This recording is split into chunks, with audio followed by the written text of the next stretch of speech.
Hello, this is Little Green Ghouls, and welcome back to Goosebumps Revisited, Series 2000. This week, I'm excited to visit Creature Teacher. I was really looking forward to Creature Teacher this week because it seems pretty well regarded among the fans and has an awesome looking cover. Lucky for me, it lived up to the hype and I wasn't disappointed. This book kind of flips the script a little bit, and we know right from the get-go that Miss Marg is a monster. The story really centers on not falling to the bottom of the food chain, which makes for a fun don't trust anyone dynamic among all the students. It's definitely one worth checking out if you haven't yet. For merchandise, I found this Series 2000 decal with Miss Marg. The Creature Teacher is also featured in a postcard collection, and Miss Marg was prominent on this Fan Club 2000 welcome letter. There were a few concept art cover sketches to look at this week. This first one seems to stick more to the book description, with the focus mainly around the monster-clawed feet. This next sketch is pretty similar to the cover they ended up using, and this last sketch is just a little too subtle monster-wise compared to the final cover. Our front take says, "This is one killer class," which is true. This teacher actually plans on devouring one unlucky student. But let's check out the excerpt on the back. Miss Marg stepped out from behind the desk. Her bare feet made wet smacking sounds on the carpet. She began to circle me, her brown eyes studying me hungrily. Her stomach growled, so loud I jumped. It sounded like the gurgle of a bathtub emptying. "You can't do this," I gasped. "It isn't human." That made her smile grow wider. "I'm not human," my new teacher said. "I'm a monster." Okay, let's start this summary. The book opens with an introduction to Paul Perez, and in a sudden change to the Goosebumps formula, we have an opening prologue. It sets a nice creepy atmosphere with Paul reflecting on how he used to fear monsters as a little kid, with nightmares of creatures lurking under his bed and stretching out long tendrils that he feared would eventually wrap him to the bed. Paul says now that he's 12, he's outgrown those fears and is cool, calm, and collected, and a bit of a prankster. Paul really does fall into that Goosebumps jokester category for protagonists, and as is the case for most of them, it's not particularly endearing, but it is tolerable. He's about to head off to boarding school for the first time, so he's a little nervous and struggling to fall asleep. He's still not worried about monsters though, although Stein hints that maybe he should be, and given the cover for the story, that makes sense. We jump to school, but not the boarding school Paul is worried about, which is a little confusing given the prologue. Paul is busy having a self-inflicted rough day. He brought his talking parrot, Harold, with him to school, where it says delightful things like, "Do your work, the teacher's a jerk." While being hauled down to the principal's office for Harold's outbursts, Paul makes the situation worse by accidentally tripping Miss Hammett, causing her to fall and smash her knees into the tile floor. This results in her singling him out and torching him in class as an act of revenge. Paul plays the role of class clown and thinks if he can make Miss Hammett laugh, she'll start to like him, but this just seems to further irritate her. Granted, I also find Stein's funny characters to be grating, so I doubt Paul would win me over either. Paul's parents are super achievers and don't have time for Paul's shitty grades and carefree attitude. His dad is a president of a company, and his mom is a high-profile lawyer who does the daytime talk show circuit. I kinda love how specific these jobs are. Paul's poor grades and attitude towards school result in his parents declaring they're sending him off to Carrying Academy boarding school, which Paul remarks looks like a Dracula's castle. We learn the academy is from 1730, so it really is old as hell. Paul's parents tell him it's a tough world, and it's eat or be eaten, so he's just gonna need to toughen up, which feels a bit like foreshadowing. We then jump to Paul's first day at his new boarding school. Despite it looking like Dracula's castle on the outside, the inside is bright and cheery. Paul meets Mr. Klain, the dean of students, who's described as being a beefcake of a man and Clark Kentish. Mr. Klain warns Paul to watch out for his fellow students because they like to play jokes, which is right up Paul's alley. Mr. Klain tries to find out what Paul's interested in studying, and he replies lunch, which leaves Mr. Klain unimpressed because this is a school for high achievers who take academics seriously. Paul tours his dormitory and finds out his roommate Brad is a talented violinist, and again Paul jokes that the only thing he's ever played is the harmonica, which didn't go well because he swallowed it. Paul then clarifies he actually isn't joking and swallowed the harmonica.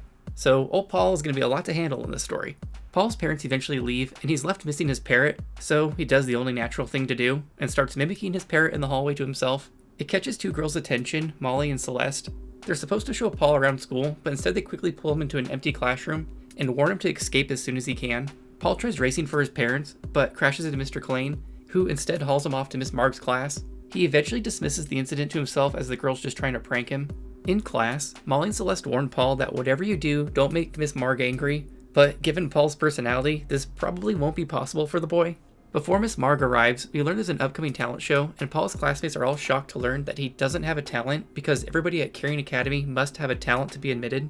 Paul's talent is actually just having rich, connected parents, but like most rich kids, he doesn't want to share that information.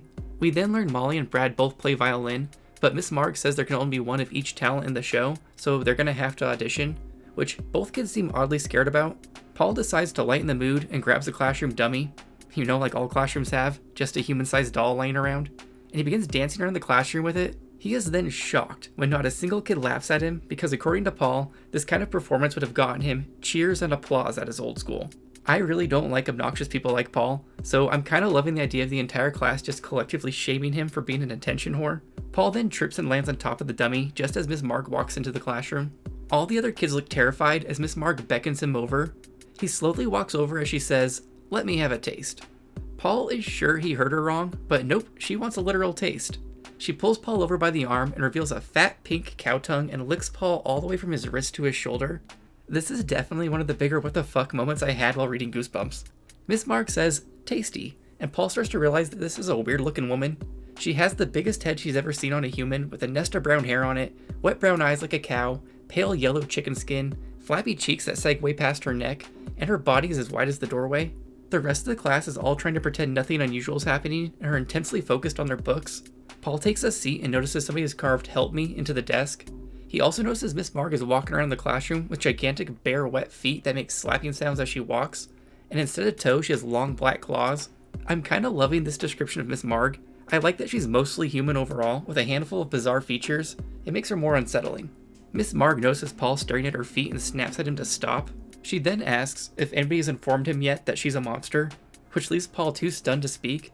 Miss Marg then goes on to have the class explain the food chain, where the higher species eat the lower species, which feels like a veiled threat. Actually, it's a full-on threat, because a few sentences later, Miss Marg reveals that monsters eat humans, and at this school, there's a ranking system, and the kid on the bottom gets eaten. Paul then notices a classroom achievement chart listing each student's ranking, and Miss Marg declares she's a bottom feeder because she feeds on the student who's at the bottom of the list. Paul concludes at this point this all has to be an elaborate prank, and starts laughing at Miss Marg. She snaps her pointer in half and starts screeching that after the talent show in a few days, she will be eating the student on the bottom of the list. Paul again just laughs and says that he'll bring the barbecue sauce. Miss Marg writes his name down and places it at the top of the food chain because he's new, but remarks he probably won't be up there for long. The rest of the class is pissed about this and wants Paul to start at the bottom of the food chain instead. Miss Marg moves on to a grammar lesson, and Paul gets called to the chalkboard, but on the way up he accidentally steps on Miss Marg's foot, which is described as being so squishy that his foot literally sinks into it and he can barely pull it out. Miss Marg pulls up a broken black claw and complains it will take weeks to grow back, before popping the claw in her mouth and eating it. She then moves Paul down 2 spots on the food chain. Lunchtime rolls around, and all the kids make sure to stop by Miss Marg's desk to let her know what a great lesson she gave, like a bunch of ass kissers. At lunch, Paul walks with Molly and Celeste, and Molly's busy freaking out because she's currently second from the bottom on the food chain. Paul ends up sitting with some boy named Marv, who is described as looking like a mole. Paul complains about what a freak Miss Marg is until Celeste pulls him aside to warn him that Marv is actually Miss Marg's son, so that's the wrong kid to talk shit to. For some reason, Paul decides he needs to race to Miss Marg's to apologize for what he said to her son, but when he enters the classroom, he finds her hunched over the animal cages in the back of the room. She has a plate of crackers to the side and proceeds to pull up some poor little white mouse out of the cage and bites its head clean off. She then spits the mouse head onto one of her crackers. Miss Marg then notices Paul standing in the doorway and offers him a mouse head cracker. Paul nearly throws up and races out of the room as Miss Marg proceeds to eat the mouse cracker. The Series 2000 books so far have no problem going after animals. Paul then collects himself in the hallway and makes peace with the fact that she really is a monster and he needs to escape. He considers calling his parents, but knows that they won't believe him. He tries anyways and gets a recording that says that students can only dial out on holidays. I'd set something on fire to get expelled at this point if this was the situation. He meets with Molly, Celeste, and Brad, and they let Paul know that they've tried calling for help too, and writing letters home, but none of it has worked. Other teachers don't believe them either and think kids are just making up mean stories because Miss Marg is weird looking. They just suggest that Paul does his schoolwork, finds a talent, and focuses on staying off the bottom of the food chain. Paul is like fuck this and decides to go visit the headmistress despite Celeste's protests. He opens the office door, only to discover in horror that Miss Marg is also the headmistress of Carrying Academy. She remarks that Paul is kinda skinny and wants him to make sure he's getting enough to eat for when he's at the bottom of the food chain, and then Paul races out of her office. He crashes into Marv, who offers him a piece of fudge, but Paul just thinks he's trying to fatten him up for his mother. This hurts Marv's feelings, which probably wasn't smart on Paul's part. Later in the day, Paul is chatting with Celeste, Molly, and Brad, and learns that Marv is a lonely kid who just wants to make a friend, but they all know he's a monster too. They move back to talent show conversations, and Molly and Brad are still stressing about their upcoming violin face-off for the talent show. They all decide Paul's talent can be making balloon animals while telling jokes, but he still has to go get permission from Miss Marg. He goes to the classroom and notices he's now third from the bottom, above Molly, while a kid named Peter Clark is on the very bottom. In the back of the room, he sees a rabbit cage is now open, and all that's left behind is a fluffy bunny tail because Miss Marg has clearly had another snack. The story then jumps to talent show auditions, and Miss Marg is having a grand old time moving kids up and down the food chain. Molly is now on the bottom, and we learn Miss Marg is out to get her because she caught Molly trying to escape at the start of the year. Brad is up to perform after Molly, but when he opens his violin case, a foul odor escapes. Kids race to the windows in order to breathe. Miss Marg sniffs the violin and declares it smells like skunk, and then discovers somebody poured pure skunk scent all over it. Miss Marg likes the smell and drinks the bottle of pure skunk scent that she's located. This causes many kids in the classroom to nearly puke. She then places Brad's name at the bottom of the food chain because his instrument was his responsibility, even though there was obvious sabotage happening. Despite the stink, Miss Marg makes the talent show continue. Paul's up next, and he doesn't think the kids are going to be particularly receptive to comedy in this situation, so he's having his doubts on his talent choice. While trying to perform his act, none of the balloons will inflate because somebody has poked holes in all of them. It takes an entire chapter for him to realize this essentially. He just keeps trying to inflate balloons for different animals and failing. This gets Paul placed at the bottom of the food chain. Molly thinks Marv sabotaged Brad and Paul because she spotted him lurking around their stuff. This is later confirmed when Paul finds fudge in his dorm room, which seems a little too obvious to me. Later, Molly and Celeste are busy working on an extra credit project with a model of the galaxy, and suggests that Paul starts a project too for some extra points. He ends up making a model of a complicated molecule and works on it till midnight in the science room. While walking up to his dorm, he runs into Marv, who wants to know how Paul liked the fudge. Paul just screams and runs away, and then finds Brad still awake practicing his new magic act. The next morning, Paul writes a letter to his parents begging for help, but when he puts it in the office letter slot, he sees them just drop into a trash can around the corner.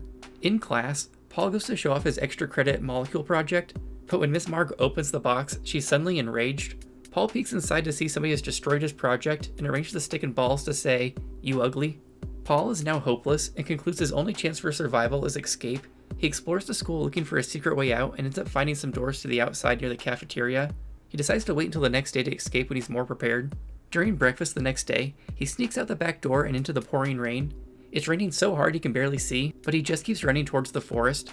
He ends up tripping over a root, which allows for a mystery voice to catch up with him. This ends up being Molly, who's just trying to stop Paul from crashing into an invisible electric fence that surrounds the school. She also lets him know that his parents are here for a visit, so Paul quickly heads back to the school. He races to his room to change out of his wet clothes, so they'll take him more seriously when he tries to explain the monster situation. Bad news for Paul though, they're there because Miss Marg has summoned them to express her concerns about his school performance. They all have a little parent-teacher conference where Miss Marg laments what a terrible student he is, but ends up manipulating the parents into keeping Paul there for his own good. Paul points out Miss Marg's gross feet, and she says they're just swollen due to gland issues, which the parents then chew Paul out for being so rude about. Miss Marg also points out that she knows Paul was trying to run away earlier, and is worried he'll get lost in the woods and hurt. It then occurs to Paul that Miss Marg is playing the long game, and setting the stage for when she eats him. She'll just be able to say he ran off into the woods and got lost. As the parents are leaving, they do acknowledge Miss Marg is a little weird looking, but remind Paul it's important not to judge people based off their looks. His parents leave, and he runs right into Marv, who offers him some cookies. This goes nowhere though, and Paul is back to worrying about his balloon act, because he thinks this is his last hope. I was kinda hoping he would decide to make a trap or a weapon or something to battle Miss Marg with. It's now time for the talent show, but Paul enters the auditorium to find no one around. He practices performance to himself on stage when Molly enters to inform him that the talent show has been cancelled. Molly leaves the auditorium, and Paul is suddenly snatched up by the neck. Miss Marg greets him with morning breakfast, and suddenly they both begin to lower into the trapdoor elevator beneath the stage, Phantom of the Auditorium style. He tries to plead with her, and she just reminds him that she's a monster and doesn't care about right and wrong. They reach the basement, and Miss Marg reveals she's going to toss him into the furnace because she doesn't like to eat her food raw. She begins to transform slightly, with rows of new teeth appearing. She lifts him above her head like it's WWE and chucks him into the flames. Paul's able to grab onto the furnace door and twist away. He then grabs a shovel and chucks it at Miss Marg, which hits her right in the stomach. This gives him enough time to run further into the basement that seems to be made up of a series of tunnels. He finds Molly at the trapdoor elevator, who tells him to hop on quickly. She also reveals she's been the one sabotaging everyone because she was afraid of being at the bottom of the food chain. Paul is shocked to find out it's been the work of her this whole time, and not Marv, who has just wanted a friend after all. As the trapdoor elevator is rising, Paul gets yanked off at the last second and Molly races away to safety without him. He's able to break free again and ends up running around these tunnels. This eventually climaxes with him crashing into Marv, who says Paul was the only one who was ever nice to him and considers him a friend. Marv then says the only way to defeat Miss Marg is to make her laugh, because if she laughs, she'll go into hibernation for 6 months. Paul is screwed though, because he's yet to do anything funny in this book, except for the barbecue comment. He eventually settles on tickling her feet. Miss Marg appears, and then Paul has to touch these nasty-ass mushy feet, but he does make her laugh and she falls asleep. Paul thanks Marv for all of his help as they walk back towards the trapdoor elevator. However, in a final page twist, Marv reveals all this excitement has made him hungry, and Paul can't tell if he's joking or not. So that's how this one ends, with Paul most likely becoming breakfast after all. Overall, I thought Creature Teacher was an improvement from last week's Bride of the Living Dummy. Placing Paul at a boarding school was fun because he was never able to fully escape Miss Marg. I also enjoyed having Miss Marg be an outspoken monster, and that nasty-ass mousehead cracker scene. I kinda wish Stein had played up the cutthroatness of the food chain among the students a bit more, because I found that dynamic interesting. I'm gonna give this one 5 out of 5 crackers. There just wasn't much to complain about this week, and it was a solid addition to the series. As far as the vomit count goes for this book, despite multiple instances of kids coming close to puking, particularly during the skunky violin scene, no one actually pukes, so the vomit count remains at 5. Well, that's it for Creature Teacher. I liked this one and would be happy if the future books maintain this style. Next week is Invasion of the Body Snatchers Part 1, but I'm thinking I'll most likely just do parts 1 and 2 together, so look forward to a jumbo video next week. Let me know in the comments what you thought of Creature Teacher. Who do you think would win a battle, Mr. Mortman or Miss Marg? Who knows, maybe they'll fall in monster love. Also, what did you think of my teacher and creature horror clips this week? I decided to dedicate some solid time to It, since It is really any monster you want it to be, and I haven't featured It much on this channel really. Anyways, as always, thanks again for watching, and make sure you subscribe for the pride, the love,